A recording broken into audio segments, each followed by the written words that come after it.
The Pittsburgh Steelers, the last 8 years have been stuck. They are no doubt one of the better run organizations in the league, not a bottom feeder team, but you also wouldn't necessarily categorize them as a contending team, just smack in the middle. And since their back-to-back playoff appearances in 2015 and 2016, losing to the eventual Super Bowl champions 2015, the divisional round to the Denver Broncos 2016, lost to the Patriots in the AFC Championship game. And since that time for the Pittsburgh Steelers, 5 playoff appearances, 0 playoff wins.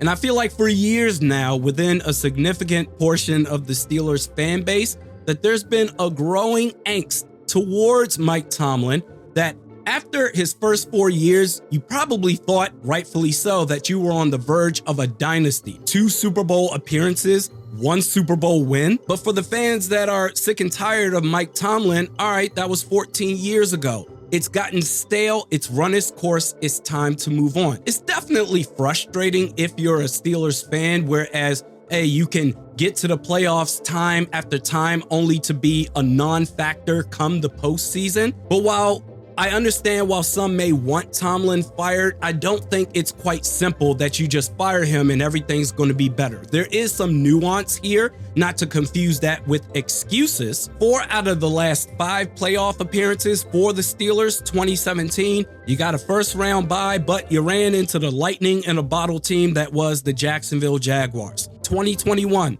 the elephant makes its entrance in the room because you had 39-year-old Ben Roethlisberger. He gets outdueled by the young Patrick Mahomes. 2023, Mason Rudolph. He's no match for Josh Allen, obviously. And yes, he was the backup quarterback. Their starter that year, Kenny Pickett, suffered a season-ending injury.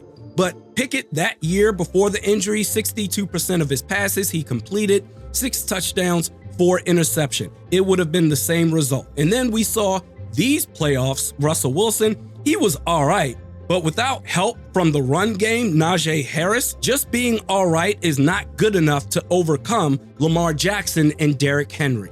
The Steelers have always operated under the football philosophy of tough, physical, trust the defense, grind out wins. And when you have a quarterback such as Ben Roethlisberger at the time, one of the best quarterbacks in the league, you can run with it. However, since that time, now that the quarterback play has been dumbed down, post Ben Roethlisberger, almost relying solely on the defense to get wins in the playoffs, going up against 3 of the top 5 quarterbacks in the league your last 3 playoff games, you have no shot winning that way. I'm not saying that the Steelers simply need to go out and find a superstar quarterback that can go pass for pass with Mahomes, Jackson, Allen, Burrow, etc. That'd be nice to do, but obviously that's very difficult to achieve. I do believe that they can start winning in the postseason again with top third of the league quarterback play. But firing Mike Tomlin, in my opinion, is not going to solve anything when it comes to the Steelers' problems,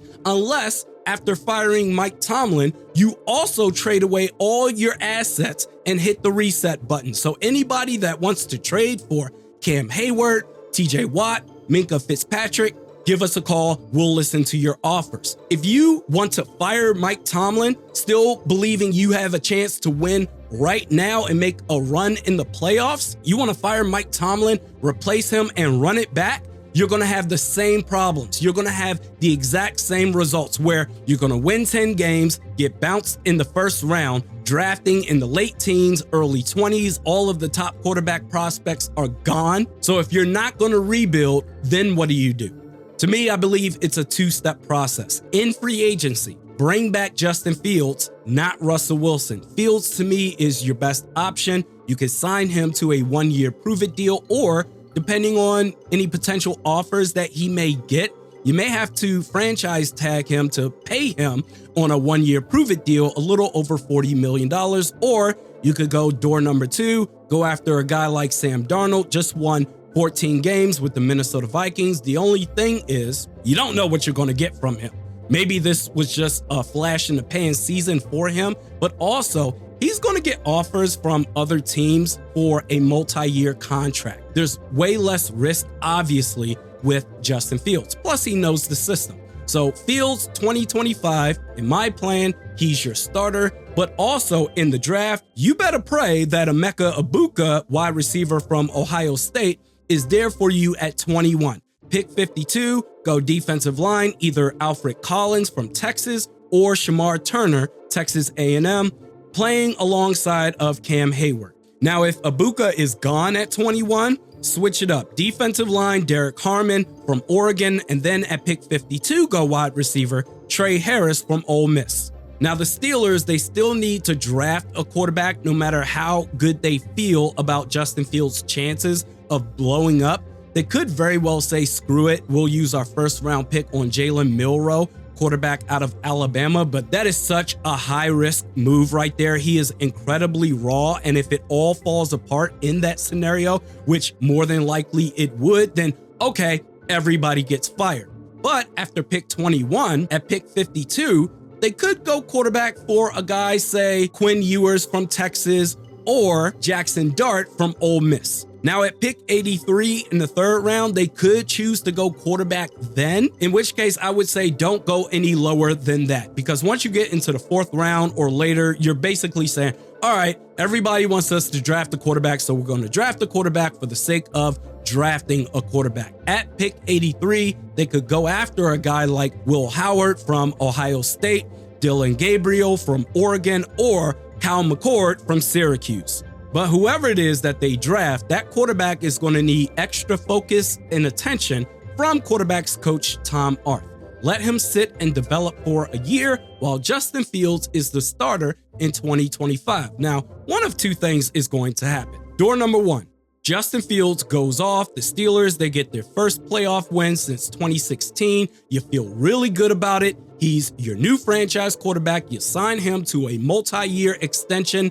Done. And I hope for the sake of Justin Fields that this works out for him, because this is his moment right now. The time, the opportunity is not going to get any better than what he's going to have in 2025, assuming that they bring him back, of course. Because you could say in Chicago, he was mismanaged, bad offensive line, no receivers. With the Steelers, Russell Wilson, he suffered a calf injury in training camp. Justin Fields begins the season as the Steelers starter. The first 6 games, a 66% completion rate, 10 total touchdowns, 2 turnovers. Steelers go 4-2.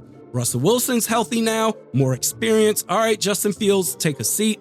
Wilson in 11 games, 18 total touchdowns, 9 turnovers. Steelers went 6-5. If you're a Steelers fan, there's legit reason for optimism for Justin Fields. That is, of course, again, if the Steelers decide to bring him back, which they absolutely should. And I know it's a smaller sample size compared to Russell Wilson, but for Justin Fields, a 5-to-1 touchdown to turnover ratio, Russell Wilson, 2-to-1, Justin Fields, a win rate of 67% compared to Russell Wilson's 54%. Bring him back in 2025, draft Emeka Egbuka, pair him with George Pickens, let Najee Harris walk. If you're going to sign a running back in free agency, let it be for a guy like J.K. Dobbins or Kareem Hunt, running backs that can score touchdowns. You have a little over $40 million in cap to spend in free agency. Address offensive tackle. Cam Robinson would be a nice start. This would be the fair shot that Justin Fields has been waiting on since arriving into the league. You'll have 2 legit wide receivers, a really good tight end in Pat Freiermuth, solid defense, an upgrade at running back, no excuses. There is, however, door number 2. Justin Fields stinks. You obviously move on. You got your second-year quarterback in waiting, but don't just rely on him. You're going to draft another quarterback in 2026 and let that rookie and that second-year quarterback compete for the starting job. And if they both suck, then you draft another one in 2027. Draft a quarterback within the first 3 rounds every year until you get it right, until you get that hit on a new franchise quarterback. And in this scenario, drafting a quarterback in 2026, 25, you're going to win too many games to be in the running in 26 for a guy like Arch Manning. So you may have to end up settling for a guy like Drew Aller from Penn State. But this is the modern NFL. You can't just tough and grit your way to championships anymore. You need above average quarterback play. But for Mike Tomlin, I don't believe he should be fired. Firing him wouldn't change your circumstances unless you embrace the full rebuild, firing him would provide temporary relief to say, all right, we did something. Tomlin has proven that he provides one of the best floors in the league, that you're going to win at least 9 or 10 games every single season. He just needs a QB. And that's on Steelers GM Omar Khan. And it's going to be a big offseason for him. The old way isn't working anymore. You in the AFC have juggernauts at the quarterback position. Hell, in your own division, you have 2 of the top 5 quarterbacks in the league. And every year, seemingly, a new quarterback joins the party. Drake May is eventually going to be a problem. This year, the first 2 picks are going to be quarterbacks that joins the AFC as well. One of them going into your own division with the Cleveland Browns. But in defense of the Steelers, I will say last year was a good start in terms of initiating the quarterback farm system in Pittsburgh.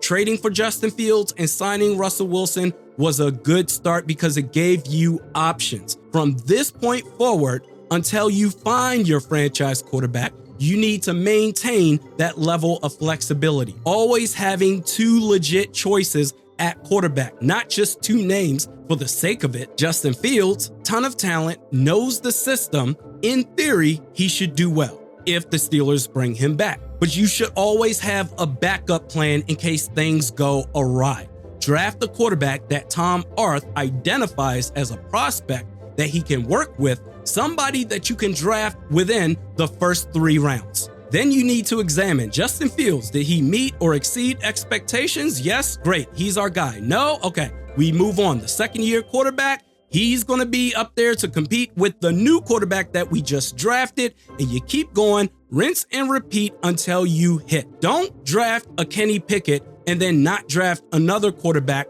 2 years after. Once you find that quarterback that is Mike Tomlin's guy, that is the undeniable leader on the football field, I think that is when you can accurately judge and critique Mike Tomlin on whether he should continue being the head coach of the Pittsburgh Steelers.